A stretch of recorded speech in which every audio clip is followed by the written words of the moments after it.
खेचरी मुद्रा के ऊपर भी प्रकाश डालें शिवागिरी जी महाराज। खेचरी मुद्रा अमृतपान की क्रिया है। ये जो ऊपर 10वां द्वार होती है, 10वां द्वार 9 द्वार है होती है, इसे तो 9 द्वार जो है खुला हुआ रहता है। सबको ही पता है कि शरीर के अंदर में 9 द्वार होते हैं, 10वां द्वार बंद होता है ऊपर में। उसी 10वां द्वार को खोला जाता है खेचरी मुद्रा के द्वारा। जब 10वां द्वार को खोलते हैं खेचरी मुद्रा के द्वारा, तो वहाँ से अमृत का स्राव होता है। मतलब वो अमृत, उसको अमृत कहा जाता है, क्षुधा रस कहते हैं उसको। वो उसका श्राप जब होता है तो हल्का हल्का मीठापन होता है उसमें। तो अगर उसका पान करते रहते साधक, तो उससे एक प्रकार से एनर्जी प्राप्त होता है, शरीर में एनर्जी प्राप्त होता है, ऊर्जा प्राप्त होता है। तो उस ऊर्जा, जब उस एनर्जी को, उस ऊर्जा को हम बढ़ाते रहते साधना के द्वारा, तो हमको भूख प्यास कम लगने लगता है। कम भोजन से भी हमारा जो है मतलब हमारी तृप्ति हो जाती है और शरीर में कोई कमजोरी आदि भी नहीं दिखाई पड़ता है। वो जो उस ऊर्जा को हम जितना बढ़ाते खेचरी मुद्रा के द्वारा, जब हमारा शरीर ऊर्जा से जब परिपूर्ण हो जाता है, एक समय ऐसे आता करते करते, तो हमारा जो ऊर्जा का एनर्जी के शरीर में ज़्यादा बढ़ने से वह एनर्जी ध्यान में प्रत्यक्ष दिखाई पड़ता है, प्रकाश पुंज के रूप में, रोशनी के रूप में, ज्योति पुंज के रूप में। और उस एनर्जी को देखते देखते हमारी जो है मन की क्रियाएं, मन की चंचलता है रुक जाती है। निर्विचार अवस्था में हम लोग, साधक लोग पहुंच जाते हैं। तो इसीलिए खेचरी मुद्रा किया जाता है। अगर हम खेचरी मुद्रा करते हैं, जैसे अभी मैं खेचरी मुद्रा नहीं कर रहा हूँ, अभी बैठा हूँ, अगर मैं खेचरी मुद्रा करूँगा, जीभ को उलट करके यहाँ लगाऊंगा इसके पीछे में 10वां द्वार में अंदर में, तो वहाँ 5 छिद्र मिलते हैं। 5 ऊपर के जो छिद्र है, 5 ज्ञानेंद्रिय के जो छिद्र है, वहाँ 5 छिद्र मिलते हैं और एक बारीक सा छिद्र ऊपर मिलता है। तो वहीं से रस का स्राव होता रहता है, वो ग्रंथि है ऊपर में। तो उस ग्रंथि से जो रस निकलता है, उसी रस का जो है आस्वादन करते योगी लोग। और हमारा जो नाभि में अग्नि है और ऊपर में अमृत है, तो उसको जो है नाभि में गिरने नहीं देते। उस अमृत को जो है नाभि में नहीं गिरने देते। खेचरी मुद्रा लगा करके उसको स्वयं पान करते योगी लोग। अगर नाभि में गिरेगा तो नाभि में अग्नि, जो जठराग्नि, उसको भस्म कर देती है, तो उसका प्रभाव को खत्म कर देती है, उस अमृत के प्रभाव को। तो योगी लोग जब खेचरी मुद्रा लगाते हैं तो उसको गले में ही ऊपर रोक देते हैं। तो रोक देते हैं तो नाभि में नहीं गिरती और सारा शरीर में वो एनर्जी प्राप्त होता है। उसका सारा शरीर में जब एनर्जी प्राप्त होता है तो योगी जो है, योगी का जो श्वास की क्रिया है, जो योगी का जो हृदय का धड़कन है, वो एकदम सूक्ष्म हो जाती है, और श्वास बहुत देर में आए जाए करेगा नासिका से।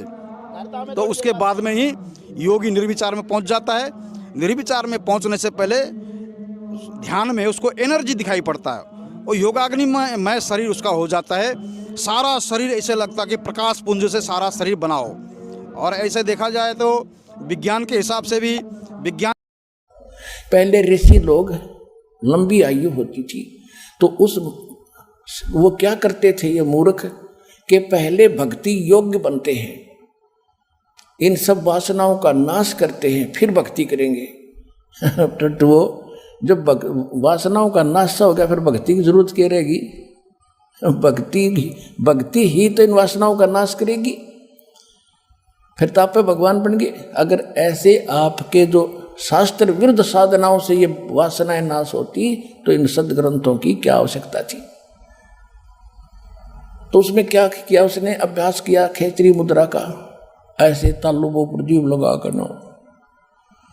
उससे क्या होता है कि इस अभ्यास से जब तालु तक जीभ लगना शुरू हो जाती है और काफी समय तक लगी रहती है, ऊपर से एक हमारे यहाँ ऊपर अंदर इस तालु के ऊपर एक छोटा सा जैसे अंडा देखा हो मुर्गी का, और वो फूट जाए, उसका भी चौथा हिस्सा फूटे हुए का, ऐसा एक स्थान है हमारे अंदर इस तालु के ऊपर।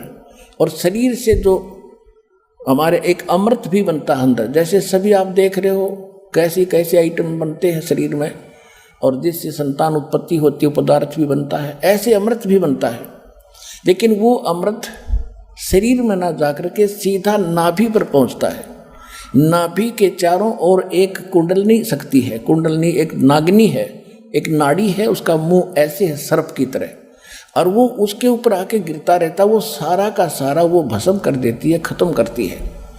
और श्वास के जो ये लोग क्या करते हैं, श्वास क्रिया करते हैं, उससे सूक्ष्म श्वास हो जाने से वो उसका मुंह नीचे को हो जाता है, फिर वो शरीर के अंदर प्रवेश होना शुरू होता है।